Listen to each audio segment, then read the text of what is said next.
Welcome back. Hiya. Here we are with our final one. Benromach. And a good one. Yep, an excellent one to finish on. Just down the road from where we are. Yeah, about a 20-minute walk. Yep. And so owned by Gordon and MacPhail. Yes, Gordon and MacPhail resurrected it. I think it was in 91 or 92. I can't really remember. Opened by the then Prince Charles. And it's had the same manager for the whole time, Keith Cruikshank, who's a bit of a legend in the industry. So it's going great. Gordon and MacPhail are really... they've increased production. They've changed the packaging a few times, and it's in its present state there. It's what's called a traditional Speyside. So they use lightly peated malt, Right. about 10 or 12 ppm. It was made along the road in Inverness, and that's because all Speysiders used to have a little bit of peat in them.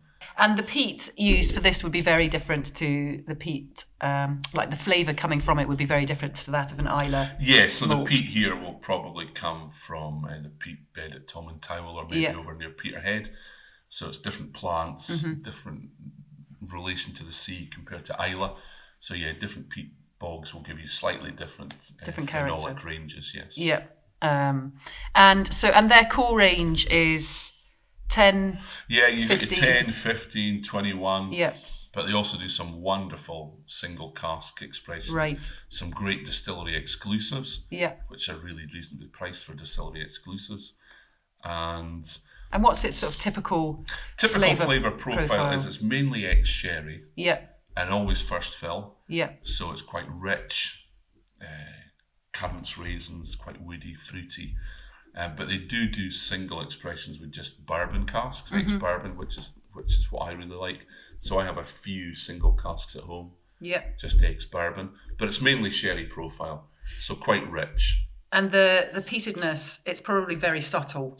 Very subtle. That you don't actually really and notice the it too older much. the expression, so the 10-year-old, you can really taste it. Yeah. But then the 15 is a bit less.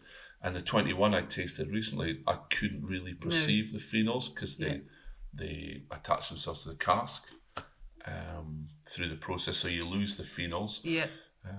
But it's reasonably long fermentation and fruity new make spirit, and of course they use brewer's yeast as Brewer's well. yeast. So I think they're the only one still to... I think or they're one the of a only- handful. One of the handful. They used to be the only one. But Right. there's a few others now experimenting with different yeasts. So Benromach still believe that brewer's yeast gives them that different flavour profile, and they're more fruity, different flavours. estery. Yeah. And they have quite long fermentations. They go up to like 110, 115 hours. Wow. So they're looking for really fruity new make spirit. Yeah. And that will come through in the final expression. It's a Yeah. lovely balanced dram from Benromach. So a great, even if you've tried peated whiskies before, definitely give this a go. Absolutely, Because it's because not it's your not typical... an Islay, it's No. not as heavily peated. It's really one to maybe cut your teeth on Yeah. with peated whiskies. Yeah. And because it's fruity and it's fresh and it's Yeah. sweet as well, it's a good one to start with. A very sort of flavoursome Absolutely. entry dram. Lovely whiskey, obviously, because it comes from forests. Forest. Excellent. Thank you, Vic.